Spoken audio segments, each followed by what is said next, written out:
बताता हूँ फिर तेजा जी महाराज की आपको।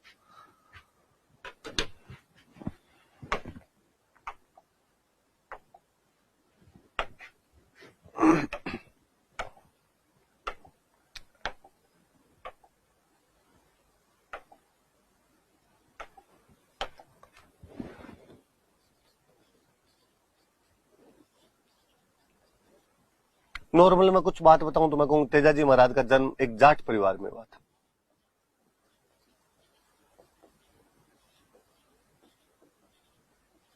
आप पूछो इसका जन्म हुआ कहां, पहले ये तो बताओ। तो नागौर के अंदर एक गांव पड़ता है खरनाल,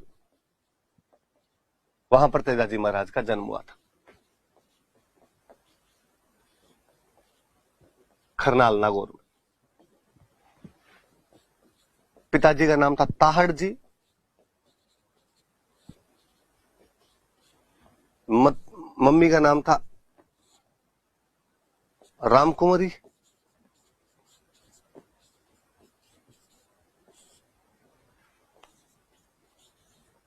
पत्नी का नाम था पेमल दे। और ये जो पेमल दे थे ये अजमेर में गांव पड़ता है पनेर, वहां के रहने वाले थे। घोड़ी की बात एक दिन में पहले डिस्कस कर चुका था आपको कि राजस्थान में घोड़ों को लीला ही बोलते थे। तो रामदेव जी का घोड़ा था लीलो और तेजा जी महाराज की घोड़ी थी तो उसको बोलते थे लीलन। इनके जो पुजारी जी होते हैं, जो भोपा जी होते हैं, उनको बोलते हैं घोड़ला।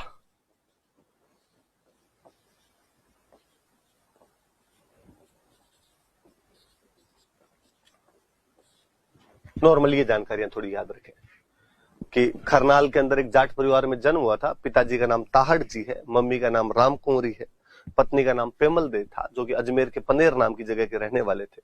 इनकी घोड़ी को लीलन कहा जाता है और पुजारी या जो भोपा होता है उसको क्या कहते हैं, घोड़ला कहते हैं। ऐसी कहानी है कि भाई तेजा जी महाराज किसान परिवार से बिलोंग करते थे। गांव में ज्यादातर किसान ही होते हैं सारे। पहले जब खेती का सारा काम हाथों से किया जाता था, हल वगैरह जोते जाते थे, खेती बड़ी दुष्कर हुआ करती थी। अब तो फिर भी थोड़ा मशीनीकरण होने से चीजें सरल हो पाई है। इस पश्चिमी राजस्थान में पहले इस तपती दोपहरी के अंदर हल चलाना अपने आप में बड़ा दुष्कर कार्य था। तो व्यक्ति उससे बचने के लिए सुबह जल्दी जल्दी जाया करता था ताकि गर्मी में उसको थोड़ा कम काम करना पड़े। सुबह जल्दी उठ के काम कर ले, थोड़ा शाम के टाइम काम कर ले, तो दोपहर के अंदर थोड़ा रेस्ट हो जाए, तपती से बच जाए।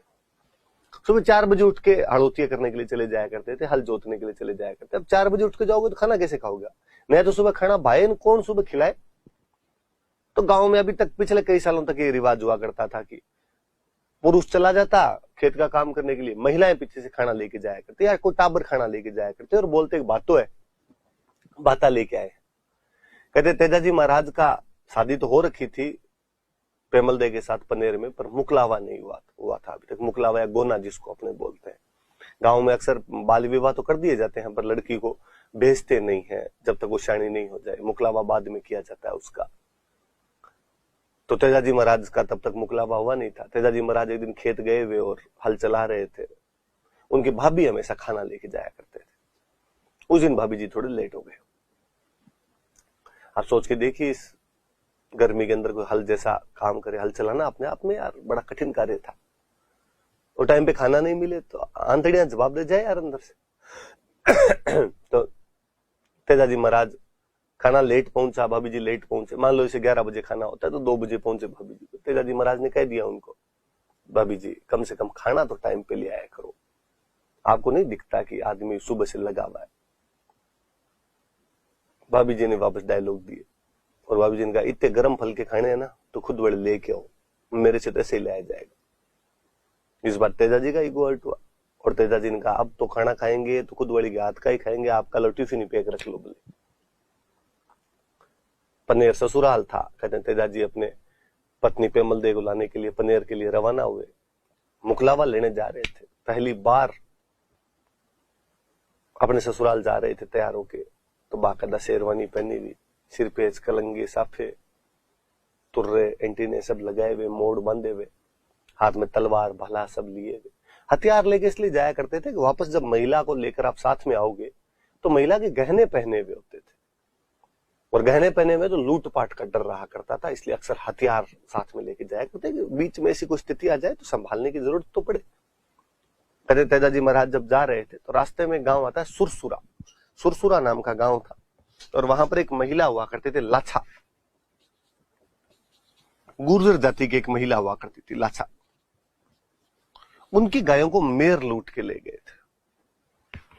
अकेली महिला बेचारी कुछ कर नहीं पाई उनके खिलाफ, और मेर गायों को लूट के ले। गायों की लूटपाट पहले आम हुआ करती थी, गायों को बचाना भी उतना ही आम बात हुआ करती थी। उसने जब देखा कि एक जेंटलमैन सूट बूट धारी, एकदम हाथ में तलवार भाला लिए, साफा बांधे हुए घोड़े पे सवार होकर जा रहा है, वो तेजाजी महाराज को रोकती है और उनको कहती है कि मेरी गायों की रक्षा करो, आप मेरे धर्म के भाई हो। कौन ले गया तुम्हारी गाय? तो मेर लूट के ले गए। किधर गए? तो इस तरफ गए हैं वो। तेजाजी महाराज कहते हैं उन लुटेरों का पीछा करने के लिए जाते हैं। जब रास्ते में तेजाजी महाराज जा रहे थे तो कहते हैं एक सांप जल रहा था।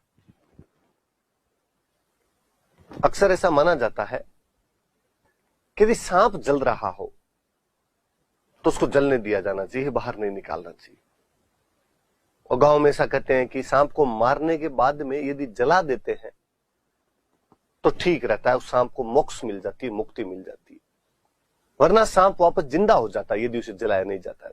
और गांव की कहानियां, और वैसे जो अक्सर आप फिल्मों में भी देखते हो कि सांप न केवल जिंदा हो जाता है बल्कि जिसने उसको मारा उसकी तस्वीर अपनी आंखों में उतार लेता है और जानी दुश्मन बन के बदले और लेता है बाद में। तो अक्सर गांव में सांप को मरने के बाद जला दिया जाता है।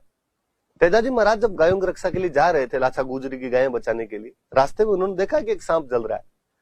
भूलवश उन्होंने अपने भाले से उस सांप को बाहर निकाल दिया।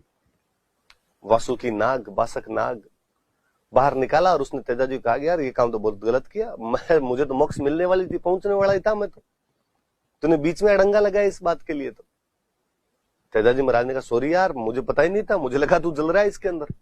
उसने कहा सजा मिलेगी इस बात की।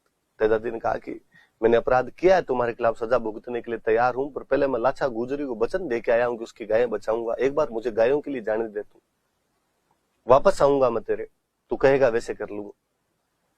सांप ने कहा ठीक। तेजाजी महाराज गए, गायों को वास्तव में बचा के लाते हैं उस युद्ध के अंदर, जीतते हैं उस युद्ध को, लाछा गुजरी की गायें बचाते हैं, पर युद्ध में घायल हो जाते हैं भयंकर। तेजाजी लड़े तो सामने वाले भी लड़ ही रहे थे, सामने वाले को गुब्बारे तो छोड़े नहीं होंगे, युद्ध किया बाकायदा, जगह जगह घाव लगे हुए एकदम।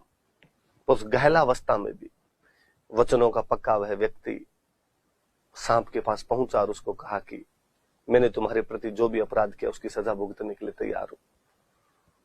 सांप ने कहा मैं और क्या सजा दे सकता हूं, मैं तो डंक मार सकता हूं, लेकिन डंक तेरे मारूं कहां, तेरे चारों शरीर पे खून खून है। तेजाजी महाराज ने कहा कि बाकी सब जगह तो सही है तेरी बात कि मेरे खून हो रखा है, पर जीभ जीभ पे तो खून नहीं होता है। कहते उस सांप ने उनकी जीभ पे डंक मारा था। आज दिन तक आप तेजाजी महाराज की कोई भी फोटो देखेंगे, उनमें जो नाग देवता उनके जीभ पर डंक मार रहे हैं। तेजाजी महाराज की मृत्यु उस युद्ध में घायल होने के बाद सांप के काटने से अजमेर में सुरसुरा नामक जगह पर हो गई थी। सांप के काटने से उनकी मृत्यु हुई। पर तेजाजी महाराज ने कहा कि आज मेरी मृत्यु जरूर सांप के काटने से हो रही है, लेकिन आज के बाद मैं किसी को सांप के काटने से मरने नहीं दूंगा। हम तेजाजी महाराज को सर्परक्षक देवता के रूप में पूजते हैं कि वो सर्परक्षक देवता, जिस प्रकार पाबूजी महाराज है, जिस प्रकार गोगाजी महाराज है, उसी प्रकार तेजाजी महाराज को भी हम सर्परक्षक देवता के रूप में पूजते हैं।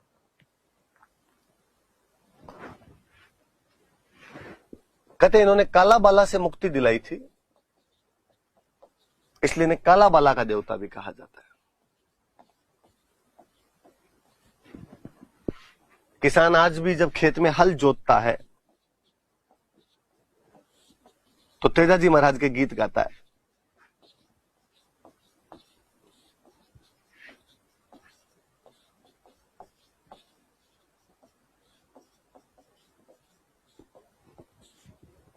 अब तो थोड़ा रिवाज कम हो गया, बाकी बाकायदा पहले जब हल जोता करते थे किसान जोर जोर से गाया करते थे।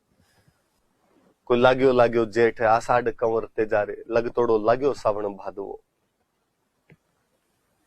जो जैसी राग उसको आया करती थी किसान उस राग में गाया करते थे। किसान ये मानता था कि तेजाजी महाराज राजी होंगे तेजाजी महाराज बारिश करवाएंगे, बारिश होगी तो धरती से अनाज फूटेगा, अनाज चलेगा। तो किसानों के हल जोतते समय जो गीत गाए जाते हैं वो गीत कौन से होते हैं? तो तेजा गीत होते हैं। तेजाजी महाराज पर डाक टिकट जारी किया जा चुका है।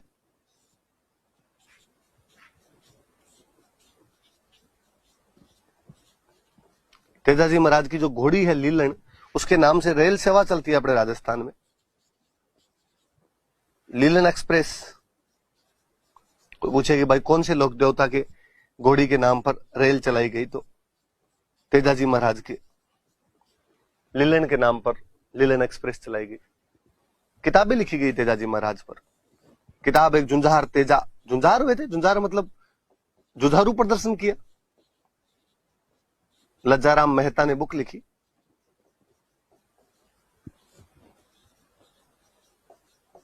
एक बुक है तेजाजीरा ब्यावला, जो बंशीधर शर्मा द्वारा लिखी गई।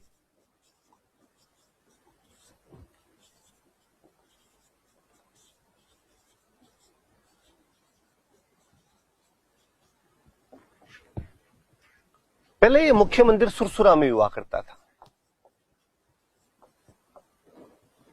लेकिन कहते हैं जोधपुर में महाराजा थे अभय सिंह, उनके टाइम में परबतसर के अंदर मुख्य मंदिर बनाया गया था। नागौर में परबतसर जगह पड़ती है जहां पर मुख्य मंदिर बनाया गया, जोधपुर महाराजा अभय सिंह के समय।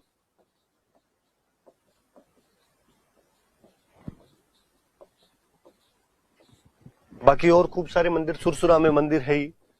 अजमेर में एक जगह और पड़ती है सेंदरिया, वहां मंदिर है। अजमेर में एक जगह और पड़ती है भावता, वहां मंदिर बना हुआ है। पनेर इनका ससुराल था तो यहां पर मंदिर है। सारे मंदिर अजमेर के।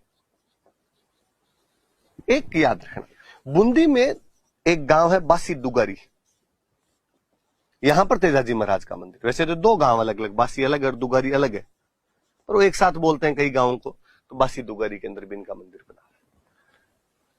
ये तेजाजी महाराज की बात है। मुख्य मंदिर पर्वतसर में पहले जो सुरसुरा में हुआ करता था, इसके अलावा सुरसुरा में, सेंदरिया में, भावता में, पनेर जो अजमेर के स्थान है यहां पर मंदिर है। बासी दुगारी जो कि बूंदी में, यहां पर मंदिर बना। तेजाजी महाराज का जो गांव है खरनाल, वहां पर भी मंदिर है, पर खरनाल में तेजाजी महाराज का तो मंदिर है। तेजाजी महाराज की एक बहन थे बूंगरी माता, इन बूंगरी माता का भी मंदिर बना हुआ है। तो ये भी याद रखना है, तेजाजी महाराज की बहन कौन थे? तो बूंगरी माता थे। और कहते हैं अपने भाई की मृत्यु का समाचार सुन के इनकी भी मृत्यु हो गई थी, तो इन बूंगरी माता का भी यहां पर मंदिर बना हुआ है। ये तमाम बातें भी याद रखना। वापस देख लो आप एक बार, जाट परिवार में खरनाल